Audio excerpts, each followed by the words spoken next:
Okay guys, எப்படி பொண்ணுங்கள்ட்ட text பண்ண போகிறனோ நம்ம இந்த வீடியோவில் பார்க்க போகிறோம். ஸோ அவங்க மெசேஜை ரிப்ளை பண்ணல, நீங்கள் ஏன் கவலைப்படுறீங்க?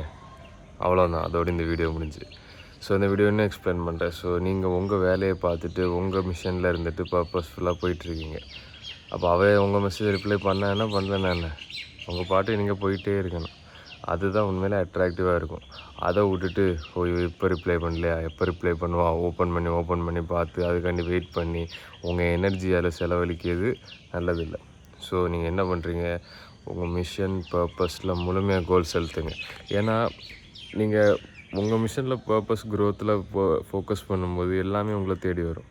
ஆனால் நீங்கள் பொண்ணுங்கள்ட்ட ஃபோக்கஸ் பண்ணிங்கன்னா உங்களுக்கு எதுவுமே பேலன்ஸ் வராது. அது ஒரு இது மாதிரி கேட்ச் 22 ஏதோ ஒன்று சொல்லுவாங்க. நீங்கள் பொண்ணுங்க முன்னாடி போனால் பொண்ணுங்க வராது. நீங்கள் உங்கள் பின்னாடி உங்கள் க்ரோத்து பின்னாடி போனீங்கன்னா எல்லாமே உங்களை தேடி வரும். அது பொண்ணுங்களாக இருக்கட்டும், எல்லாமே இருக்கட்டும். ஸோ சின்ன பிள்ளை மாதிரி அவள் எனக்கு ரிப்ளை பண்ணல, நான் கூட இருந்திருக்கேன். ஸோ அதை நான் சொல்ல விரும்பலாம். ஆனாலும் அவள் மெசேஜ் ரிப்ளை பண்ணுறாளா பண்ணலையா, ஓப்பன் பண்ணி லாஸ்ட்டு சீன் எப்போ, இதெல்லாம் உங்களுக்கு தேவையில்லை. ஸோ எப்படி பொண்ணுங்கள்ட்ட மெசேஜ் பண்ணணும், அவங்க எப்படி உங்களை ரிப்ளை பண்ணாமல் இருக்கும்போது எப்படி பண்ணணும், ஜஸ்ட் விட்டுருங்க. அவ்வளோதான், முடிஞ்சு. அடுத்து உங்கள் லைஃப்பை பார்த்துட்ருங்க. அதான் மேஸ்குலின். அவங்க உங்களை தேடி வருவாங்க, அதுக்குன்னு ஒரு டைம் இருக்குது. ஆனால் நீங்கள் அவங்க பின்னாடி போனீங்கன்னா அவங்க இப்படி போயிடுவாங்க. ஸோ நான் அனுபவத்தில் சொல்கிறேன், உங்கள் மிஷன் பர்பஸில் இருங்க. அப்போ வரும்போது நீங்கள் எடுத்துக்கலாம். அதை விட்டுட்டு உங்கள் பர்பஸை விட்டு நீங்கள் அது பின்னாடி போனால் அது வராது. அதனால தான் நான் சொல்கிறேன், உங்களுக்கு அது வேணும்னா நீங்கள் உங்கள் பர்பஸில் போய் தான் ஆகணும். அப்போ தான் அது உங்களை தேடி வரும். வரும்போது நீங்கள் என்ன வேணாலும் பண்ணிக்கலாம். ஓகே, ஸோ எப்படி பொண்ணுங்களுக்கு டெக்ஸ்ட் பண்ணணும், என் ஃப்ரெண்ட் அலாம் வச்சுருக்கேன்.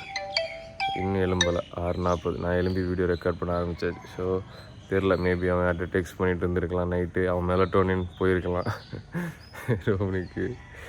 ஸோ நீங்கள் எப்படி டெக்ஸ்ட் பண்ணணுன்னா, நீங்கள் ப்ராக்டிக்கல் அட்வைஸ் அதுக்கு தான் எல்லோரும் வெயிட் பண்ணுறீங்களே தவிர உங்கள் மிஷன் பர்பஸை பற்றி யாரும் கேட்குற மாதிரி எனக்கு தெரில. ஸோ சரி, எனிவே நான் சொல்கிறேன், பொண்ணுங்களை டெக்ஸ்ட் பண்ணும்போது நீங்கள் டெக்ஸ்ட்டே பண்ணாதீங்க, வாய்ஸ் மெசேஜ் போடுங்க. உங்களுக்கு என்ன தோணுதோ பேசுங்க. எல்லாமே அன்ஃபில்டர்டாக இருங்க. அதான் பொண்ணுங்களுக்கு பிடிக்கும். பார்த்து பட்டு படாமல் அதை தூக்கி குப்பையில் போடுங்க. உங்களுக்கு என்ன பேசணுமோ அதை பேசுங்க. ஆனால் ஒரு அளவுக்கு, ஏன்னா டெக்ஸ்ட்லாம் சப்போஸ் ஒரு ஸ்க்ரீன்ஷாட் எடுத்து எதாவது பண்ணலாம். ஒரு அளவுக்கு நீங்கள் இதாக பேசுங்க. வேறு வானா வா போனா போ, அவ்வளோதான். ரொம்ப கேர்ஃப்ரீயாக இருந்துக்கோங்க. வேறு உங்களுக்கு ஏதாச்சும் சொல்ல தாட் இருந்தால் அதை சொல்லுங்கள். அது எதையுமே ஹெசிடேட் பண்ணாதீங்க. 0 ஃபியர் ஆஃப் கான்சிக்வன்சஸ். ஸோ இன்னொரு டிப் என்னென்னா, டெக்ஸ்ட் எதுக்கு பண்ணுறீங்கன்னா, அது ஒரு லீடப் பண்ணும், ஒரு இடத்துக்கு கொண்டு போகும். எங்கன்னா நேரில் மீட் பண்ணுறது. ஸோ எப்போவுமே டெக்ஸ்ட்டில் இருந்து அது நல்லதில்லை. டெக்ஸ்ட்டு வா, ஓகே, நல்லா இருக்கியா, ஓகே இன்னும் மீட் பண்ணலாம், ஓகே நீ பிஸியாக, ஓகே அடுத்த வாரம் போயிட்டே இருக்கும். டெக்ஸ்ட்டு ஒரு அளவுக்கு வச்சுக்கோங்க. ஒரு 1 to 2 வாரம், அப்புறம் நேரில் வராட்டி அப்படியே விட்டுருங்க. அவ்வளோதான், டன், முடிஞ்சு. FTB ஆண்ட்ராய்ட் சொன்ன மாதிரி ஃபக் தட் பிச். அவ்வளோதான், முடிஞ்சு. உங்களுக்கு அட்டென்ஷனாக திருப்பி தரலையா, முடிஞ்சு. நீங்கள் ஹை வேல்யூ மேன். உங்களுக்கு ஒன்று இல்லைனா இன்னொன்று. எதுக்கு உங்கள் டைமை வேஸ்ட் பண்ணிட்டுருக்கீங்க? அந்த ஃபீலிங்ஸை வராமல் பார்த்துக்கோங்க. ஆரம்பத்துலேயே ஃபீலிங்ஸ் வந்துட்டுனா அப்போ நீங்கள் என்ன, உங்களுக்கு அவள் யாருன்னே தெரியாது, அவள் நல்லவளா கெட்டவளான்னு தெரியாது. அதுக்குள்ளே ஃபீலிங்ஸை வளர்த்துக்கிட்டு நீங்கள் பண்ணீங்கன்னா அது உங்கள் தப்பு.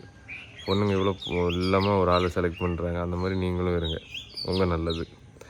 ஸோ டெக்ஸ்ட்டு எப்போவுமே டெக்ஸ்ட்டில் இருக்காதிங்க. அடுத்தது லீடப் பண்ணி நேரில் மீட் பண்ணுற அடுத்த ஸ்டேஜுக்கு பாருங்கள். அப்படி அவள் போகலை, ரொம்ப இது பண்ணுறேன்னா ஜஸ்ட் விட்டுருங்க. இப்படி அது நமக்கு ரொம்ப கடுப்பாக தான் இருக்கும். ஜஸ்ட் அவ்வளோதான், FTB. அடுத்த ஆளை போய் பாருங்கள். ஸோ இதுதான் டெக்ஸ்ட் பண்ணுங்க ஒரே வழி. முடிஞ்ச அளவுக்கு உங்கள் பர்பஸில் இருக்க பார்த்துக்கோங்க. இதை பற்றியெல்லாம் ரொம்ப பார்க்காதீங்க. ஆட்டோமேட்டிக்காக எல்லாமே தேடி வரும். Become what you want until what you want chases you. இதெல்லாம் ஃபுல்லாக ஒரு வீடியோ போட போகிறேன். ஸோ ஓகே கைஸ், கீழே இன்ஸ்டாகிராம் இருக்குது. ஏதாவது டவுட் இருந்தால் கேளுங்க. பாய்.